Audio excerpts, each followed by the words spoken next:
So the next topic is mesomeric effect. Mesomeric is a specific effect, a specific type of resonance effect, we can say. So what is mesomeric effect? We can read here. Mesomeric is again the permanent effect which where the displacement of conjugational pi electrons is influenced by the group attached to the carbon atom. We'll learn. There is a push or pull of pi electrons of the conjugated system of molecule. Mesomeric effect, in short, it is written as M effect, operates only in conjugated system as like as resonance. Resonance में जैसे double bond conjugation होता है किसके साथ, double bond के साथ, lone pair के साथ, वेकेंट ऑर्बिटल के साथ या फ्री रेडिकल्स के साथ, कंजुगेटेड सिस्टम में ही ऑपरेट होता है। उसी तरीके से मेसोमेरिक इफेक्ट भी कंजुगेटेड सिस्टम में ऑपरेट होगा। Next D option is D point is if the conjugation is not available, M effect doesn't propagate further. उसके आगे M effect नहीं बढ़ सकता है। E M effect has no correlation with electronegativity of the connecting atom or the group. अगर कोई भी group है उसका कितना इलेक्ट्रोनिगेटिविटी है उससे M effect को कोई फर्क नहीं पड़ता है। इलेक्ट्रोनिगेटिव है या नहीं है उससे भी फर्क नहीं पड़ता है ना। And M effect is of two type, plus M effect and minus M effect. आप देखो इसी को प्लस R और माइनस R भी बोला जाता है ना। Mesomeric is nothing but resonance, a special kind of resonance. So आप इसको मेसोमेरिक बोलो, रेजोनेंस बोलो, बोथ आर सेम, लेकिन कुछ कुछ फर्क है वो हम लोग देखेंगे कि क्या फर्क है। What is specific difference between mesomeric and resonance. So plus M effect क्या होता है बेटा, जो भी ग्रुप है अगर वो रिंग को इलेक्ट्रॉन डोनेट कर सकता है तो उसको प्लस M इफेक्ट बोलते हैं। जैसे इंडक्शन में प्लस I इफेक्ट वो होता है जो आपके रिंग को इलेक्ट्रॉन, रिंग को या स्ट्रेट चेन को इलेक्ट्रॉन डोनेट करता है, उसको प्लस I इफेक्ट बोलते हैं। जो विड्रॉ करता है उसको माइनस I इफेक्ट बोलते हैं। Similarly a group having capacity to donate electron to the ring or straight chain, they will called plus M group, or electron releasing group will called plus M group. Similarly negative M group जो होगा वो electron withdrawing group होगा। तो आप देखना जो polar effect में आप पढ़े थे ये सब ग्रुप आपका इलेक्ट्रॉन विड्रॉइंग ग्रुप था, लेकिन M इफेक्ट में, मेसोमेरिक इफेक्ट में यही सब इलेक्ट्रॉन डोनेटिंग हो जा रहा है। इसको अभी अच्छे से समझेंगे। और इसका कंडीशंस ये है कि इसमें electron pair must be present at the first group.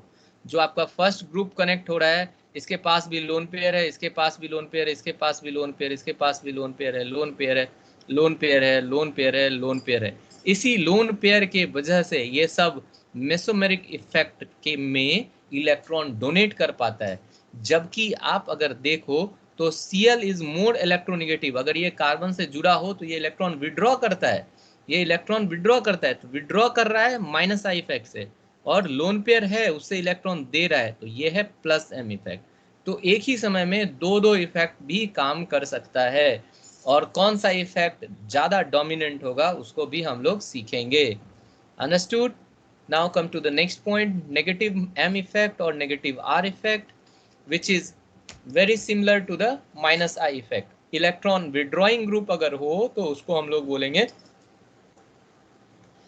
Negative M effect, minus M effect. और CHO group, CO group, COH group, NO2 group, NO2 group is very stronger electron withdrawing group. Let us see why.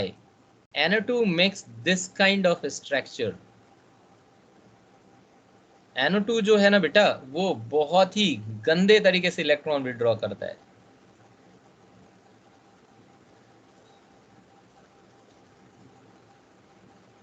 अब देखो क्या हो रहा है, NO2 का ये structure होता है।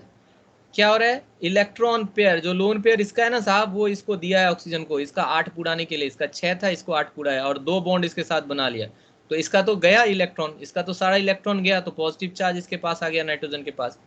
अब ये अगर किसी भी कार्बन से जुड़ा हो तो अब देखो इसके साथ इलेक्ट्रॉन विड्रॉइंग ग्रुप है, नाइट्रोजन के साथ इलेक्ट्रॉन विड्रॉइंग ग्रुप है। ये क्या करता है साहब, एकदम जबरदस्त मेसोमेरिक काम कर रहा है। ये क्या करता है, ये इलेक्ट्रॉन यहाँ से विड्रॉ करता है, ये नेगेटिव बनाता है, और ये फिर इसको इलेक्ट्रॉन देता है, ये पॉजिटिव बनाता है। तो यहाँ पे इस टाइप का स्ट्रक्चर हो सकता है। ये ऑक्सीजन को नेगेटिव करता है और ये ऑक्सीजन इस तरीके से जुड़ा होता है, लेकिन ये नाइट्रोजन का पॉजिटिव चार्ज बहुत खतरनाक रूप से है ना। तो इस वजह से क्या हुआ कि ये इलेक्ट्रॉन विड्रॉ करता है एम इफेक्ट के कारण, नेगेटिव एम इफेक्ट के कारण, और इलेक्ट्रॉन निगेटिविटी भी ज्यादा होता है नाइट्रोजन का। आपको पता है FON, मैक्सिमम इलेक्ट्रोनेगेटिव एलिमेंट्स, तो इसका इलेक्ट्रोनेगेटिविटी भी ज्यादा है, जिसके कारण भी इलेक्ट्रॉन विड्रॉ करता है। तो यहाँ पे माइनस आए, तो भैया NO2 एक ऐसा ग्रुप है जिसमें -I और -M दोनों ऐड हो जाता है, समझ रहे हैं। इससे पहले जो आप पढ़े थे उसमें इंडक्शन इफेक्ट अलग काम करता है, induction is -I and mesomeric is +M, तो ये उतना इफेक्टिव नहीं है, एक दूसरे को कैंसिल कर रहा है, लेकिन NO2 के केस में दोनों ऐड हो जाता है, इस वजह से NO2 बेहिसाब इलेक्ट्रॉन विड्रॉ कर सकता है। Okay, so these are few negative M effect showing groups. इसका कंडीशन क्या है कि अगर या तो उसके पास वेकेंट ऑर्बिटल हो या मल्टीपल बॉन्ड्स हो with more electronegative second atom, जो ये एलिमेंट है इससे ज्यादा इलेक्ट्रोनेगेटिव एलिमेंट के साथ उसका मल्टीपल बॉन्ड हो। इस बॉन्ड को ये विड्रॉ करना चाहेगा, इस बॉन्ड को ये विड्रॉ करना चाहेगा। इन जनरल इसका स्ट्रक्चर जो है वो इस तरीके का नेगेटिव नहीं होता है, लेकिन ये विड्रॉ करना चाह रहा है इस डबल बॉन्ड को, क्योंकि ये oxygen is more electronegative than nitrogen. FON, oxygen is more electronegative than nitrogen. Okay, so these are two conditions of showing negative M effect. Now we will see few examples. जैसे हम लोग resonance में example देखे बेटा, वैसे यहाँ भी example देखते हैं। तो किसका प्लस M इफेक्ट ज्यादा होगा ये यहाँ पर बताया गया है। तो दो ग्रुप है CH2 माइनस, तो जो फर्स्ट ग्रुप है उस पर नेगेटिव चार्ज है, और ये यहाँ पर जो भी इलेक्ट्रॉन डिफिशियंट ग्रुप होगा उसको ये इलेक्ट्रॉन दे देगा। नेगेटिव चार्ज मीन्स 2 इलेक्ट्रॉन, ये इलेक्ट्रॉन इसको ट्रांसफर करेगा किससे, प्लस M से। सिमिलरली यहाँ पे नाइट्रोजन के पास 2 इलेक्ट्रॉन है, NH माइनस है, 1 2, और तीसरा ये इलेक्ट्रॉन, ये नेगेटिव चार्ज है बेटा, लोन पेयर नहीं है।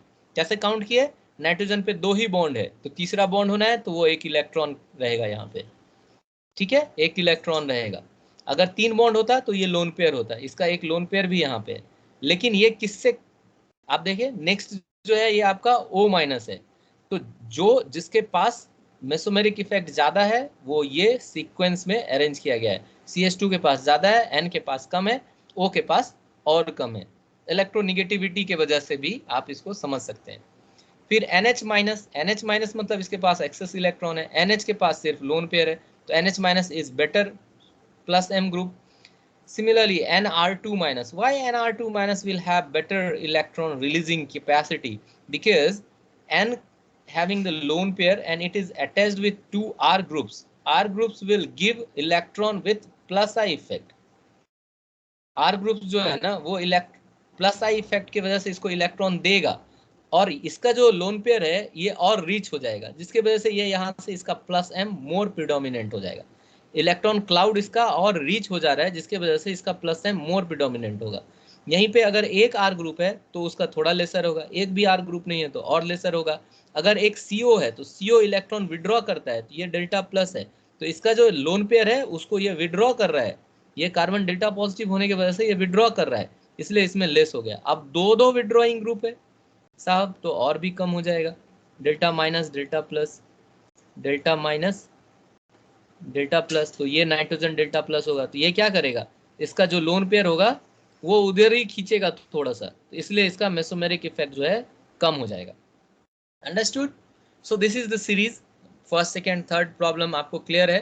फोर्थ प्रॉब्लम को आप फिफ्थ प्रॉब्लम को सिक्स प्रॉब्लम को उसी बेसिस पे आप डिस्कस कर सकते हैं। आप देखो क्या है बेटा, इसका देखो plus M effect of this, इसको डिस्कस करना चाहोगे।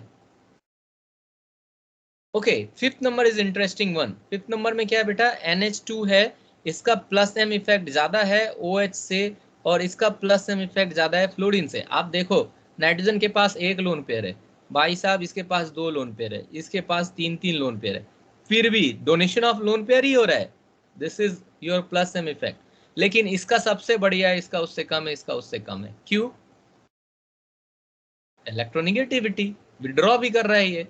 नाइट्रोजन का लोन पेयर गुड नेचर का है इस दोनों का लोन पेयर से, फ्लोरीन का लोन पेयर से ऑक्सीजन वाटर का लोन पेयर ज्यादा अच्छा है, HOH का लोन पेयर ज्यादा अच्छा है, OH माइनस का लोन पेयर ज्यादा अच्छा है. So that's why this is your series. Okay, now the negative M effect same type से देखिए बेटा, आपको यहाँ पे बताए थे कि NO2 माइनस जो है ना वो प्रचंड इलेक्ट्रॉन विड्रॉइंग ग्रुप होता है. ये किस लिए होता है? क्योंकि ये नाइट्रोजन 2 बॉन्ड इससे बना लिया है. अब ये ऑक्सीजन को क्या करेगा, कहाँ से बॉन्ड बनाएगा? एक बॉन्ड तो इसको इधर बनाना है, ग्रुप जो ग्रुप कार्बन अटैच्ड होगा उसके साथ बनाना है इसको. तो ये अपना लोन पेयर इसको दे देता है, तो यहाँ पॉजिटिव और ये नेगेटिव होता है. ये NO2 का स्ट्रक्चर है. तो NO2 दोनों करता है, NO2 में दोनों इफेक्ट होता है, -I भी होता है और -M भी होता है, इसलिए ये जब सबसे खतरनाक ग्रुप है.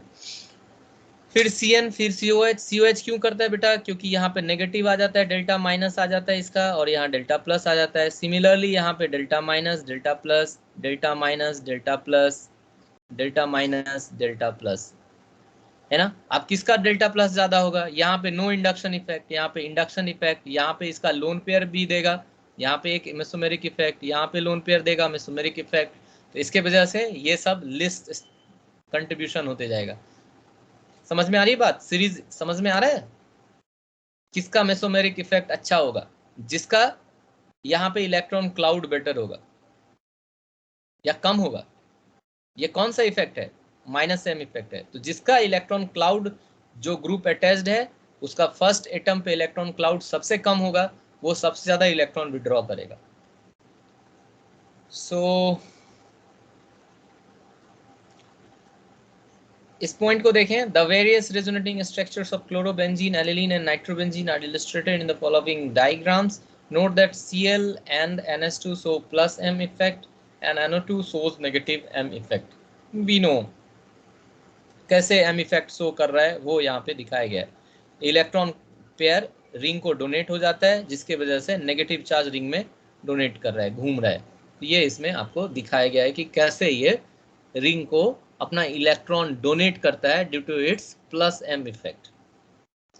सिमिलरली जो आपका एनिलीन है, NH2 है, उसका इलेक्ट्रॉन कैसे रोटेट कर रहा है वो दिखाया गया है.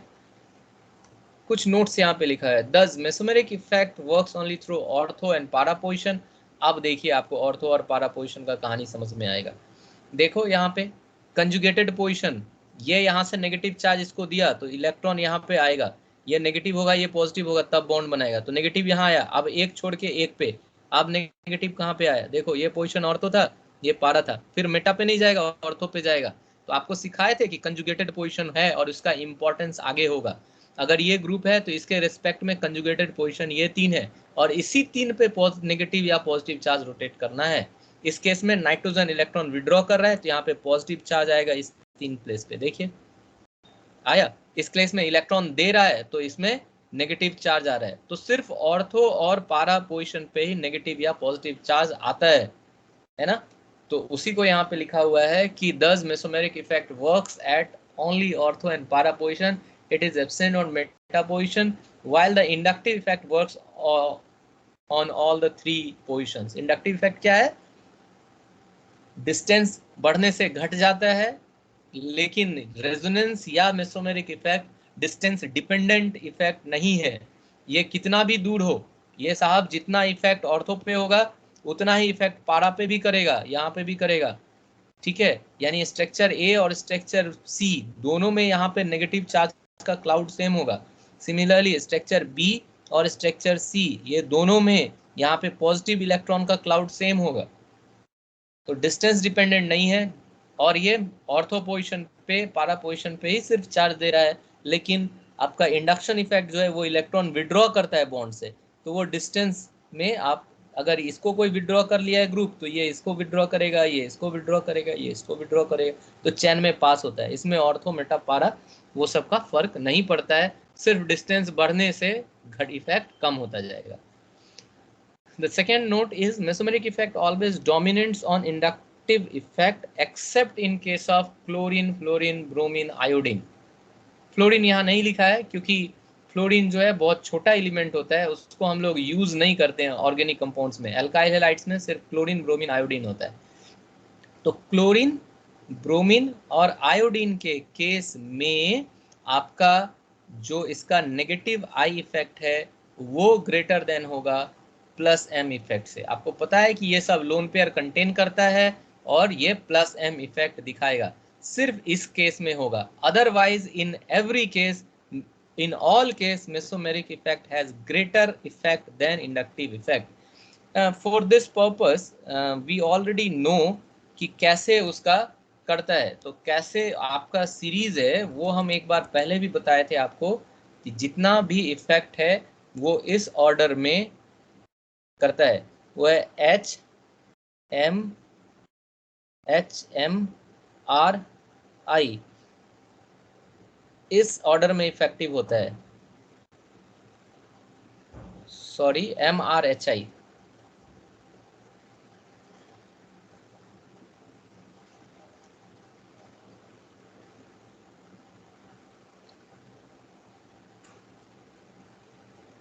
MRHI सो सबसे ज्यादा होता है मेसोमेरिक इफेक्ट, उसके बाद रेजोनेंस। ये दोनों एक ही टाइप का इफेक्ट है इसलिए एक साथ ले लो।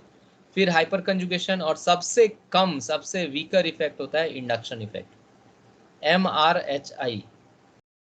ये MRI होता है ना, magnetic resonance imaging, MRI, brain का MRI, हार्ट का MRI, बोन का MRI कराते हैं मेडिकल साइंस में, उसी में लास्ट में H जोड़ देते हैं। ऐसे ही हम इसको याद रखें, MRI में लास्ट में एक पहले H जोड़ दीजिए, MRHI। Okay, so application of mesomeric effect is again same kind of, जैसे आप रेजोनेंस में पढ़े, जैसे आप इंडक्शन में पढ़े। तो स्टेबिलिटी ऑफ रिएक्शन इंटरमीडिएट्स, तो स्टेबिलिटी ऑफ कार्बोकेटाइन। अब जहाँ पे जितना रेजोनेंस होगा बेटा वहाँ पे उसका स्टेबिलिटी उस तरीके से बढ़ेगा। एरोमेटिक केटाइन ज़्यादा स्टेबल होगा in comparison to non aromatic cations, क्योंकि आप जानते हैं कि एरोमेटिक में रेजोनेंस ज़्यादा अच्छा होता है ना। अब स्टेबिलिटी ऑर्डर, अब एक्चुअल क्या है कि ये सारा थ्योरी रिपीटेटिव है, लेकिन आपको एग्जाम्पल्स रिपीटेटिव नहीं है। एग्जाम्पल्स इस बेसिस पे बताना है कि यहाँ पे आप रेजोनेंस हो रहा है, प्लस एम हो रहा है, माइनस एम हो रहा है, किस तरीके से ये रेजोनेंस करेगा। तो स्टेबिलिटी ऑर्डर ये है, ये सेम है जो पहले आप पढ़ चुके हैं, ये भी सेम है, ये भी सेम है, ये भी सेम है। जहां डिफरेंस आएगा वहां पर हम आपको डिस्कस करेंगे, या इसमें से जो आपको जानना हो आप इंटरप्ट करके मुझे पूछ सकते हैं। इसको देखें, इसको देखेंगे सर, तो यहाँ पे एक टर्सरी कार्बोकेटाइन है जिससे तीन तीन बेंजीन ग्रुप जुड़ा हुआ है। ये टर्सरी कार्बोकेटाइन है और इससे तीन तीन बेंजीन ग्रुप इस तरीके से जुड़ा हुआ है।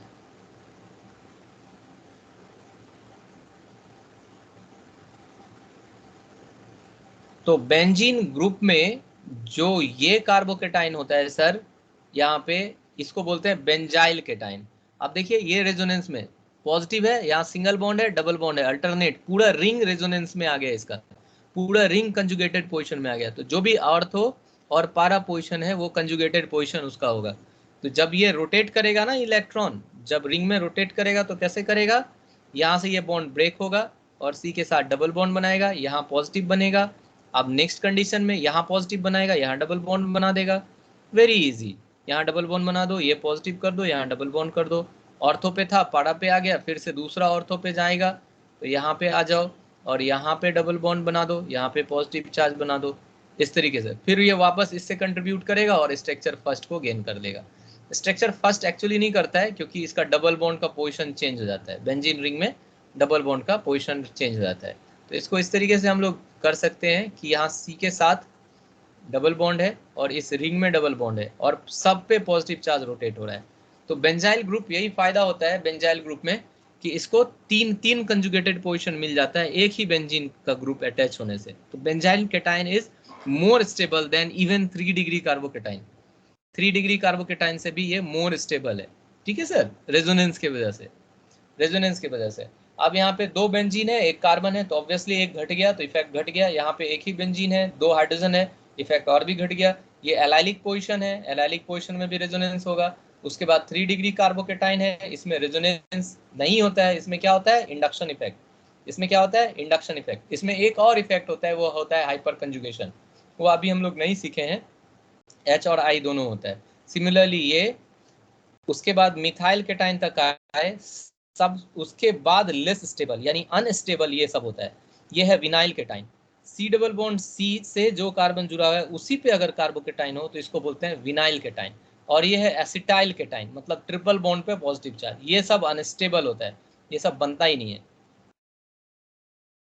इससे पहले सब बनता है लेकिन ये बनता ही नहीं है, कभी ये बनता नहीं है। सो स्टेबिलिटी सीरीज यहाँ पे क्लियर है आपको। अभी ये स्टेबिलिटी आप डिस्कस कर सकते हैं। कैसे डिस्कस कर सकते हैं सर?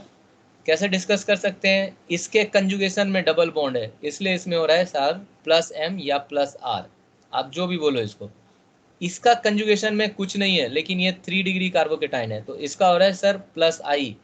इसके कंजुगेशन में आप देखो सिर्फ एक ही कार्बन है इससे जुड़ा हुआ डायरेक्ट, तो ये 1 डिग्री कार्बोकेटाइन है तो इसका आई भी वीक है, इसलिए आप देखो इसका रेजोनेंस स्टेबिलिटी ऑर्डर इस तरीके से ड्रॉ किया जा सकता है। आपको पता है ना कि मेसोमेरिक या resonance effect is more predominant than induction effect.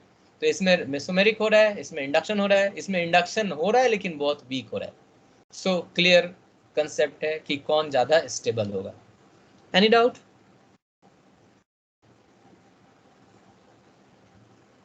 No doubt. Next is allylic carbocation, ये हम बता दिए बेटा। इसमें नंबर ऑफ रेजोनेंस 2 है जबकि बेंजीन में नंबर ऑफ रेजोनेटिंग स्ट्रक्चर्स 4 है। अभी तुरंत हम बेंजीन का रेजोनेटिंग स्ट्रक्चर्स ड्रॉ करके आपको दिखाए थे। एक ये स्ट्रक्चर था और 2 ऑर्थो पे और एक पारा पे, तो 3 ये स्ट्रक्चर हो गया, 3 ये हो गया और एक ये हो गया, तो टोटल 4 रेजोनेटिंग स्ट्रक्चर्स हो गया यहाँ पे। ठीक है, तो जिसका जितना रेजोनेटिंग स्ट्रक्चर ज्यादा होगा वो उतना ज्यादा स्टेबलाइज्ड होगा, वो ज्यादा स्टेबलाइज होगा। तो बेंजाइल केटाइन ज्यादा स्टेबलाइज होगा in comparison to allyl cation. Understood बेटा? नंबर ऑफ रेजोनेटिंग स्ट्रक्चर्स जितना ज्यादा होगा वो उतना ज्यादा स्टेबलाइज्ड होगा। आप यहाँ पे नोट में लिख सकते हो, है ना? नंबर ऑफ रेजोनेटिंग स्ट्रक्चर ज्यादा होगा तो स्टेबिलिटी ज्यादा होगा। ये आप अपने नोटबुक में नोट कर लेना क्योंकि ये वाला लिखा हुआ आपको नहीं मिलेगा, अगर आपको नोट्स मिलेगा तो क्लियर मिलेगा। Next is this stability. So कोई बता सकता है भैया कि ये स्टेबिलिटी क्यों हुआ without watching the last line answer?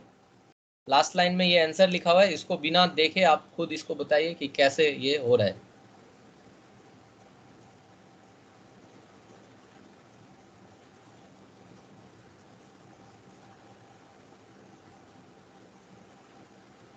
बोलो सर।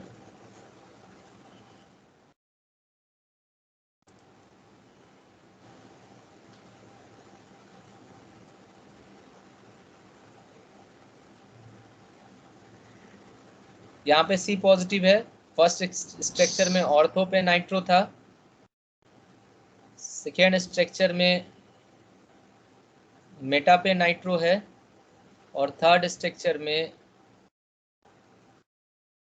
पारा पे नाइट्रो है। ठीक है, आपको शुरुआत में अगर ये रिंग से प्रॉब्लम हो रहा है तो आप रिंग हटा के अल्टरनेट डबल बॉन्ड भी ले सकते हो, कोई प्रॉब्लम नहीं है, अल्टरनेट डबल बॉन्ड भी ले सकते हो।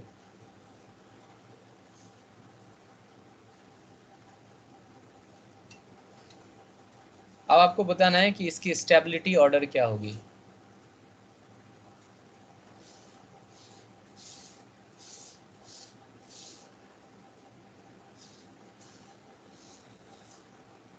तो फर्स्ट केस में देखो बेटा, तो NO2 ये रिंग क्या करेगा, ये रिंग क्या करेगा? अगर रिंग पे कार्बोकेटाइन है, हम लोग अभी तुरंत देखे हैं कि ये बेंजाइल पोजीशन है। रिंग पे कार्बोकेटाइन का मतलब है कि ये बेंजाइल पोजीशन है, ये पोजीशन बेंजाइल है। तो ये वाला बॉन्ड ब्रेक होगा, यहाँ पे पॉजिटिव चार्ज आएगा और यहाँ डबल बॉन्ड बन जाएगा, फिर ये एक ऑर्थो पे गया, फिर ये पॉजिटिव चार्ज यहाँ जाएगा और फिर ये पॉजिटिव चार्ज यहाँ पे आएगा। तीनों ऑर्थो पारा पोजीशन पे पॉजिटिव चार्ज रोटेट होगा।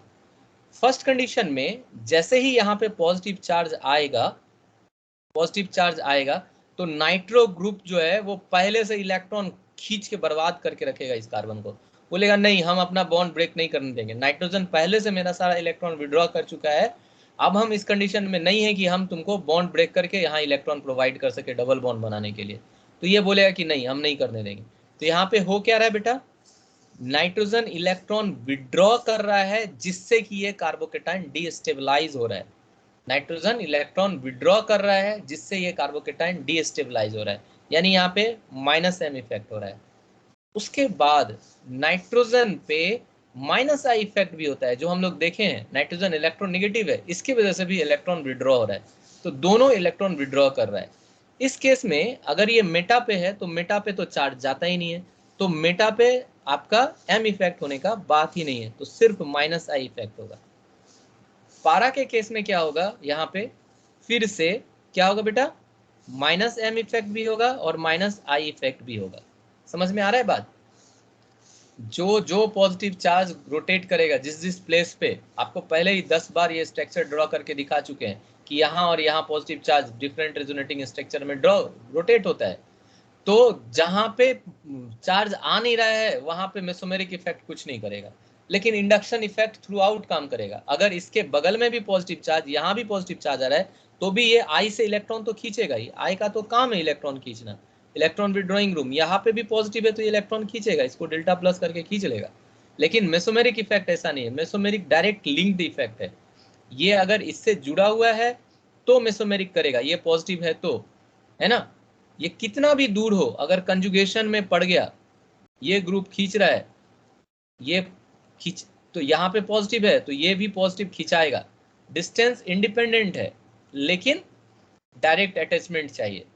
तो यहाँ पे आपका सिर्फ I है, यहाँ पे M है, तो सबसे ज्यादा इफेक्ट होता है मेसोमेरिक का, और इसका चूंकि डिस्टेंस कम है तो I भी इसका ज्यादा होगा। तो इसको हम थोड़ा सा यहाँ पे ये लिखते हैं ज्यादा, और इसको लिखते हैं I कम। तो इसको दोनों को ऐड करिएगा तो ये मोस्ट डिस्टेबलाइज हो जाएगा। साहब दोनों खींच रहा है तो ये फर्स्ट स्ट्रक्चर जो है ये सबसे ज्यादा डिस्टेबलाइज हो जाएगा। उसके बाद डिस्टेबलाइज कौन होगा, ये होगा सेकेंड स्ट्रक्चर। और सबसे कम डिस्टेबलाइज जो वीकर इफेक्ट है वो है ये है। तो ये आपका स्टेबिलिटी का सीरीज हो जाएगा, स्टेबिलिटी का ऑर्डर ये हो जाएगा। क्या ये समझ में आया?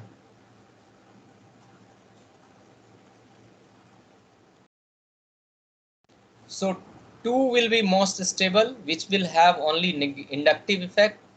Third will have next stability, which have -m or -r effect but weaker I effect. And first have stronger m effect and stronger I effect both, क्योंकि ये बहुत नजदीक में है तो I effect भी इसका stronger होगा। इस केस में I effect weaker होगा, दूर में है, पारा पोजिशन चार्ज के अपोजिट में है तो weaker होगा। तो ये इसका स्टेबिलिटी ऑर्डर होगा। Any doubt? No doubt. Now consider this one. So OCS3 is electron donating group as per induction effect. The question is same. Instead of NO2 group, here we have introduced OCS3 group. Question is very same.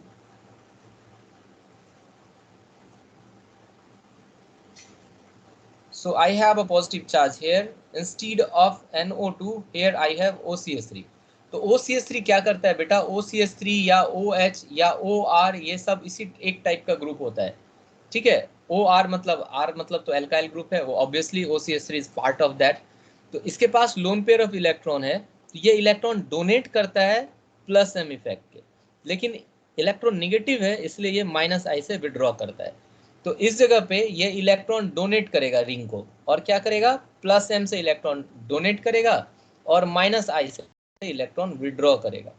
Meta position पे क्या होगा बेटा, जल्दी से बोलो, Meta position पे क्या effect होगा, जल्दी से बोलो, मेटा पे क्या होगा?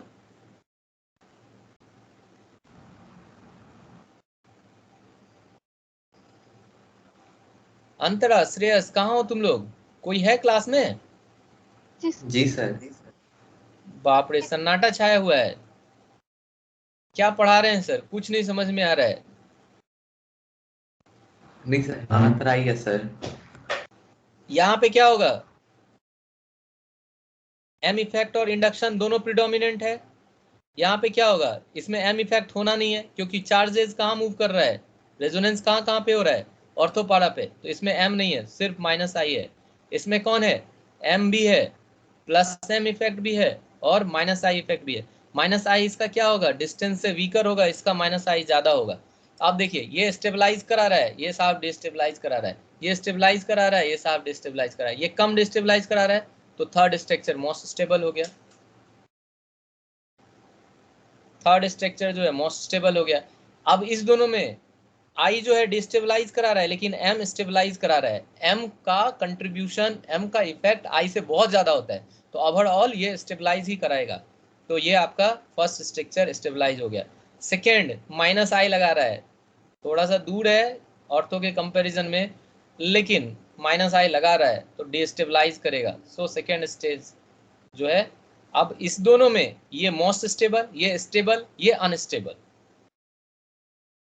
समझ में आई बात? फिर से एक चीज हम बता देते हैं, आप लोग सन्नाटा छाया हुआ है ना, थोड़ा हम फिर से बता देते हैं, समझो। नहीं समझोगे तो दिक्कत है बेटा। अब यहाँ पे एक ग्रुप है, कोई भी एक ग्रुप है जो इलेक्ट्रॉन विड्रॉ करता है, सपोज करो C+, अभी हम लोग एग्जांपल ले रहे हैं। अब इसको रिंग को तोड़ो, तो रिंग को तोड़ोगे बेटा तो क्या होगा, ये यहाँ पे आना चाहिए आपको नेगेटिव, यहाँ पे आना चाहिए पॉजिटिव। क्यों? क्योंकि नेगेटिव पॉजिटिव आएगा तभी बॉन्ड बनेगा। तो जैसे नेगेटिव पॉजिटिव आएगा यहाँ पे बॉन्ड बना लेगा, यहाँ पे हो गया पॉजिटिव। तो किस पोजीशन पे आया बेटा? ऑर्थो पे आया, ऑर्थो पे आया। अब क्या करेगा नेक्स्ट कंडीशन में, ये वाला बॉन्ड जो है इसको देगा इलेक्ट्रॉन, तो देगा तो कैसे देगा, एक इलेक्ट्रॉन साहब इसी कार्बन का है, ये एक इलेक्ट्रॉन इस कार्बन का है, ये इसका छीन के इसको दे देगा ताकि यहाँ डबल बॉन्ड बन जाए। तो इसका छीना तो यहाँ पॉजिटिव चार्ज है, डबल बॉन्ड यहाँ बना रहा है। ठीक है सर। नेक्स्ट केस में फिर क्या होगा, ये इससे छीन लेगा, बोले हमको दो, तो यहाँ पॉजिटिव चार्ज हो जाएगा। समझ में आ रहा है? ये एक इलेक्ट्रॉन इस कार्बन का था, ये एक इलेक्ट्रॉन इस कार्बन का है, ये अपना अपने पास रखा, इसका वाला छीन के इसको दे दिया, तो यहाँ पे पॉजिटिव चार्ज आएगा कि नहीं आएगा? आएगा ना। तो यहाँ पॉजिटिव चार्ज आ गया। तो आप तीनों केस में अगर देखते हो तो ये है आपका कौन सा पोजीशन, पारा पोजीशन, और ये फिर हो गया ऑर्थो पोजीशन। तो सिर्फ ऑर्थो और पारा पोजीशन पे ही चार्ज डेवलप हो सकता है, यानी सिर्फ ऑर्थो और पारा पोजीशन ही कंजुगेटेड पोजीशन है। कंजुगेटेड पोजीशन है, ऑर्थो और पारा पोजीशन भी ही कंजुगेटेड पोजीशन है। ये बेंजीन रिंग है, यहाँ पे कोई ग्रुप है तो इसका ये ऑर्थो, ये पारा और ये ऑर्थो, यही तीनों कंजुगेटेड पोजीशन है। यहीं पे रेजोनेंस पॉसिबल हो सकता है, कंजुगेटेड पोजीशन। रेजोनेंस यहीं पे हो सकता है, बाकी पोजीशन पे रेजोनेंस कुछ नहीं करेगा, रेजोनेंस कुछ नहीं कर सकता है बाकी पोजीशन पे। तो जहां भी रेजोनेंस होगा इसी तीन पोजीशन पे होगा, और मेटा पोजीशन पे नो रेजोनेंस या नो मेसोमेरिक। तो यहाँ देख लीजिए हर जगह मेटा पे सिर्फ इंडक्शन इफेक्ट लिख रहे हैं, मेसोमेरिक नहीं लिख रहे हैं। अभी आपको शायद समझ में आ गया हो और सन्नाटा थोड़ा टूट जाए आप लोगों का। जी सर। क्या आ गया समझ में सर। आ गया? जी सर। तो बोलो फर्स्ट में कौन कौन इफेक्ट, इसमें कौन कौन सा इफेक्ट है? प्लस एम माइनस आई, इसमें कौन है? ओनली माइनस आई। इसमें कौन है? प्लस एम माइनस आई। इसका माइनस आई, इसका माइनस आई में फर्क निकालो, दोनों टाई हो गया तो माइनस आई देखो। Plus M is same, plus M is not distance dependent, तो इसका प्लस एम और इसका plus M equal. Plus M is not distance dependent, I is distance dependent. इसका आई क्लोजर है, इसका आई दूर फारर है, फारर अवे है, तो इसका आई कम घटाएगा, कम इलेक्ट्रॉन विड्रॉ करेगा, और इसका आई ज्यादा विड्रॉ करेगा। तो इलेक्ट्रॉन जैसे विड्रॉ करेगा तो कार्बोकेटाइन को अनस्टेबल करेगा। तो 3 के कंपैरिजन में 1 अनस्टेबल है, तो 3 से 1 अनस्टेबल है। 2 सिर्फ अनस्टेबलाइज ही कर रहा है, 2 अनस्टेबलाइज कर, इलेक्ट्रॉन दे नहीं पा रहा, इसके पास इलेक्ट्रॉन है लेकिन इसका पड़ोसी पॉजिटिव हो ही नहीं रहा है। ये साहब पॉजिटिव होगा तब ना लोन पेयर लेगा, ये उछाल के दूसरे वाला को पॉजिटिव नहीं। इसके पास लोन पेयर है, नाइट्रोजन के पास लोन पेयर है, ऑक्सीजन के पास मेटा पेयर पर है, है इसलिए। लेकिन इसका पड़ोसी जब तक पॉजिटिव नहीं होगा। आपको सिखा है कि नाइट्रोजन के केस में कैसे कंजुगेटेड होता है, बीच में सिर्फ एक बॉन्ड होना चाहिए, इसको जंप करा के ये लोन पेयर नहीं दे सकता है, सिर्फ इसको लोन पेयर दे सकता है। समझ में आया? और सिमिलरली इसको भी कर दे सकता है क्योंकि पारा पोजीशन पे भी पॉजिटिव चार्ज जनरेट होता है। तो ये स्टेबिलिटी सीरीज है जिसमें 3 मोस्ट स्टेबल है, 1 स्टेबल है और 2 अनस्टेबल है एक्चुअली। अंडरस्टूड? क्या सर? अंडरस्टूड और नॉट अंडरस्टूड?